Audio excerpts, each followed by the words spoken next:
Hey Geektopians, what's up?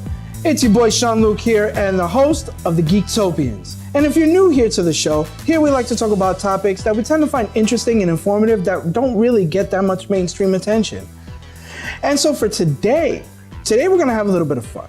Today we're gonna talk about Eastern and Western cultures and what makes us as fans enjoy them so much. So let's geek into it.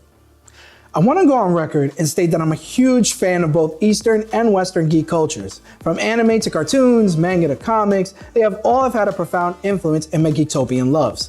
I've collected Marvel comics, I'm a huge fan of Spider-Man, I've had Shoujin Jump magazines delivered to my house. I used to wake up early, like I know you guys have, to watch Dragon Ball Z and Sailor Moon, but I also love the classics. I'm a huge fan of Tom and Jerry and all things Disney related. Hell, I am super excited for the new Aladdin movie to come out this summer. But does that love for these things make me an expert? Of course not. But it does help me have an appreciation for all of them. Let's face it, I know that all across the web, from blogs to forums to reviews to journalistic articles, the topics of anime and cartoons have been covered. So I'm going to spare you the history recap so that we can take a jump and take a deep dive into the love of these cultures. More specifically, an appreciation for what makes anime and manga such a popular topic, both here in the Western world, but also in the Eastern world as well. So, a disclaimer. I'm going to start talking about anime fans as just that, anime fans. I'm not going to try to classify them as otakus or weeaboos. But wait, why? Well, I'm going to briefly explain why and why you should know just to be a little wary when you talk about it. Let's start with otakus. Otakus, much like the term geek, actually started off as a derogatory term. In Japan, it usually refers to a person obsessed with anime, manga, or computer technology that never leaves their house, usually bringing a creepy vibe to their persona. It wasn't until 2013 that the English-speaking Western culture started slapping that word to the people who loved and adored anime and manga greatly. It actually started bringing a positive vibe to a dark word that ever since has started gaining a positive momentum. Now, is it fully there? No, of course not. Heck, even the term geek had to go through its growing pains in order to be from being a dupe, foolish person to somebody who's enthusiastic about certain cultures. Now, weeaboo, let's face it, weeaboo is a nonsense word that was created very recently. Thank you, Internet. Weeaboo is a word coined for those Western fans that love anime and manga and computer technology so much that they feel it's superior to all other cultures. It's a fanatical idea that actually came from another word called Wapanese, or wannabe Japanese. That was a direct insult to all those fans. Luckily, that word was put into the racial slur database in 2004. Unfortunately, the internet, as Jeff Goldblum says, finds a way. So in 2005, weeaboo was termed, and now it's in our lexicon. Now, with those terms out the way, let's start focusing on what really matters, why we love Eastern culture's gift for anime and manga. All right, so let's go with the obvious.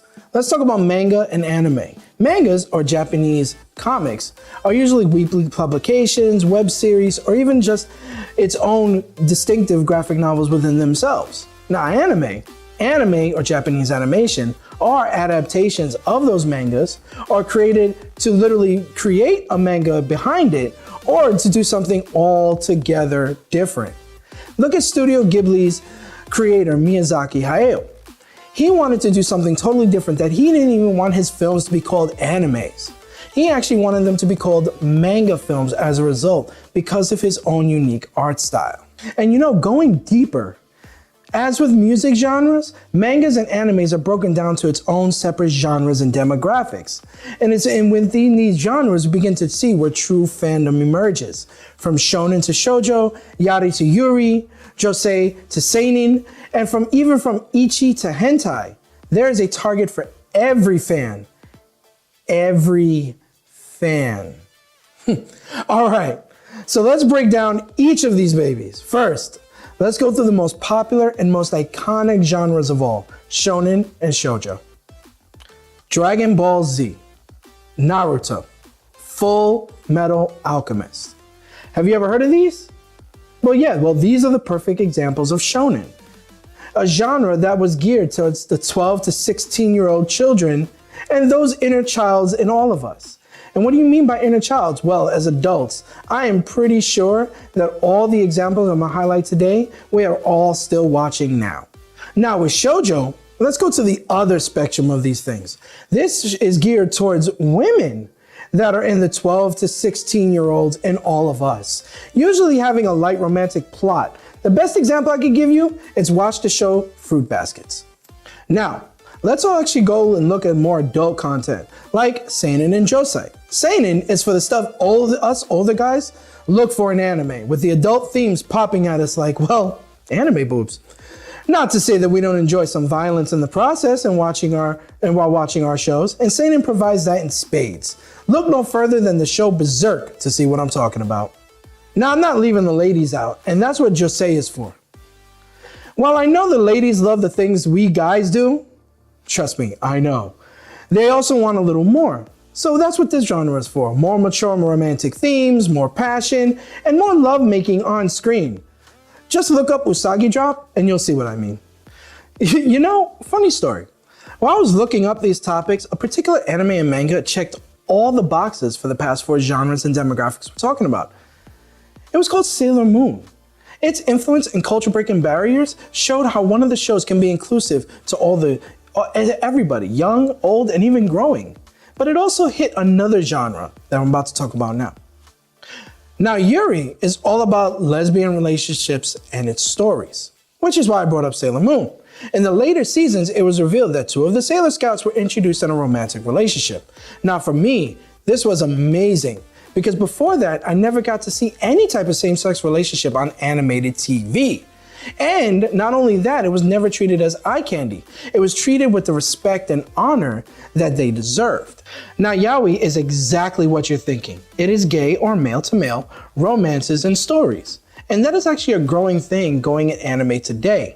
If you look at Voltron Defenders, the new one that's on Netflix, it actually has a prominent male-to-male relationship that is actually a cause for certain controversy, not for the relationship itself, but for the screen time. That alone tells you the beauty of what yaoi is becoming now.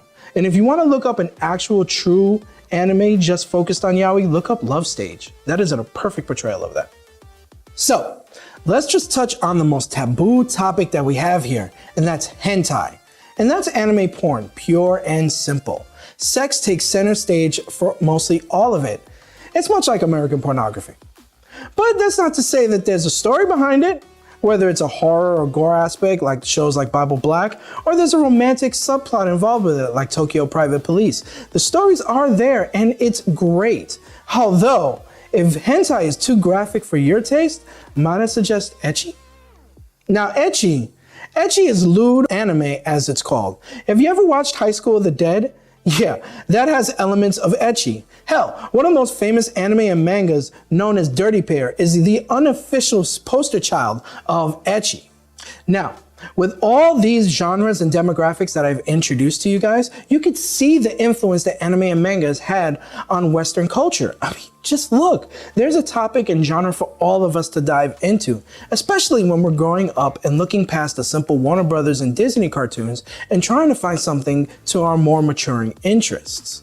I'm pretty sure I'm not the only one that watched shows like Ronin Warriors, Dragon Ball Z, Cowboy Bebop, Gundam Wing, that it didn't change our lives and perspectives on which we should be enjoying as fans. And we're not the only ones.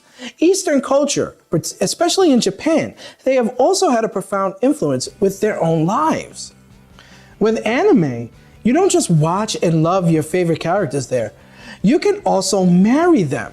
Now here, Western fans have created the terms husbando and waifu for this. These are slang words derived from the combination of husband and wife when combining half English and half Japanese romaji together. In Japan, the government has actually created laws now that state that if you are employed in Japan and you have a favorite waifu or husbando, you can legally marry them, get paid a 4,500 yen monthly anime spousal wage, and you can officially take off work on their birthday as a holiday. And yes, to us Western fans, that sounds insane. But to them, all it is a show of devotion and love for these characters that they bonded over and embraced into their hearts over the course of years. To say that I'm a devoted fan of the Eastern culture, and more specifically its anime and manga world, would be a complete understatement. It has influenced my life and opened up my eyes in many ways to what we can accomplish and do if we combine artistic growth. I leave you with this. As a fan of all things geek, I appreciate shows, comics, and movies that pay homage to that culture. Take, for example, the Futurama episode entitled Reincarnation. This episode takes one episode-long premise and expands upon it using 3 different forms of animation: classic, 8-bit, and Japanese animation. And yes, while it does poke fun at each one's style, it's actually done with great respect and honor to each animation style. I highly recommend you watch that episode. Until next time, this is Sean-Luc. Please don't forget to like, share, subscribe to our channel. If you have a topic that you think will inform or inspire other Geektopians out there, please comment below. Until then, stay geeky, my friends.